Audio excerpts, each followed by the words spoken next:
जय सनातन धर्म, जय महाकाल। दोस्तों, आज की वीडियो स्टार्ट करने से पहले आपको इस सवाल का जवाब देना है। तो आपका सवाल है कि नकुल और सहदेव की माता का क्या नाम था। दोस्तों, इस सवाल का जवाब आपको हमें कमेंट बॉक्स में ज़रूर देना है।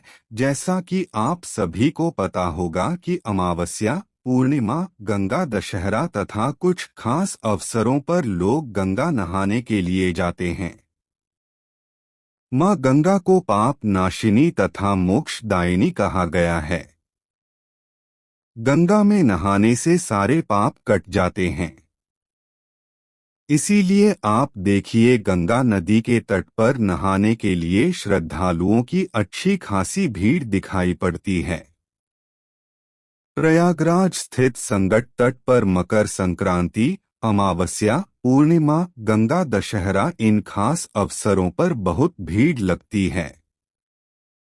इस अवसर पर श्रद्धालु गंगा नदी में स्नान करते हैं और अपने सारे पाप धुल लेते हैं। दोस्तों, क्या आपने कभी सोचा है कि गंगा नदी में मनुष्य द्वारा धुले हुए पाप कहाँ पर जाते हैं। दोस्तों, एक समय की बात है। एक बार एक ऋषि गंगा नदी में स्नान करने के लिए जाते हैं। गंगा नदी में स्नान करने के बाद वो कहते हैं कि गंगा जी सभी मनुष्यों के पाप धुलती है, इसका मतलब गंगा जी पापी हो गई।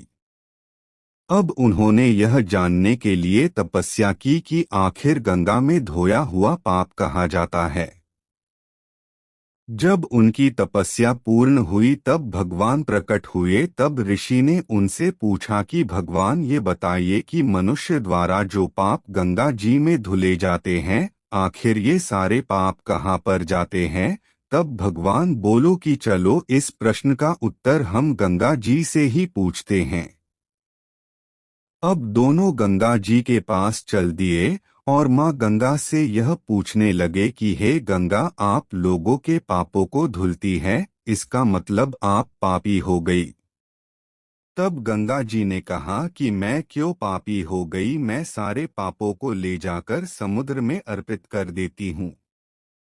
अब वो दोनों समुद्र के पास गए और समुद्र से कहने लगे कि गंगा जी सारे पापों को आपको अर्पित कर देती है, इसका मतलब आप पापी हो गए। तब समुद्र राज कहते हैं कि मैं कैसे पापी हुआ, क्योंकि मैं सारे पापों को भाप बनाकर बादल बना देता हूँ। अब दोनों चले बादल के पास और कहने लगे कि हे बादलों, समुद्र पाप को भाप बनाकर बादल बना देते हैं, इसीलिए आप पापी हुए। तब बादलों ने कहा कि हे प्रभु, मैं पापी कैसे हुआ, मैं सारे पापों को पानी के रूप में वापस धरती पर भेज देता हूँ, जिससे अन्न उपजता है। बिना पानी के इस धरती पर मानव जीवन संभव ही नहीं है। इसी अन्न को मानव खाता है तथा जो अन्न जिस मानसिक स्थिति से उगाया जाता है और जिस वृत्ति से प्राप्त किया जाता है, जिस मानसिक अवस्था में खाया जाता है, उसी के अनुसार मानव की मानसिकता बनती है। इसीलिए कहा जाता है कि जैसा खाए अन्न वैसा बनता मन। जय श्री राम, जय महाकाल। दोस्तों, आशा करता हूँ कि आप लोगों को मेरे द्वारा रचित की गई वीडियो अच्छी लगी होगी। ऐसी ही और वीडियो पाने के लिए मेरे चैनल को जरूर सब्सक्राइब करें। जय श्री राम।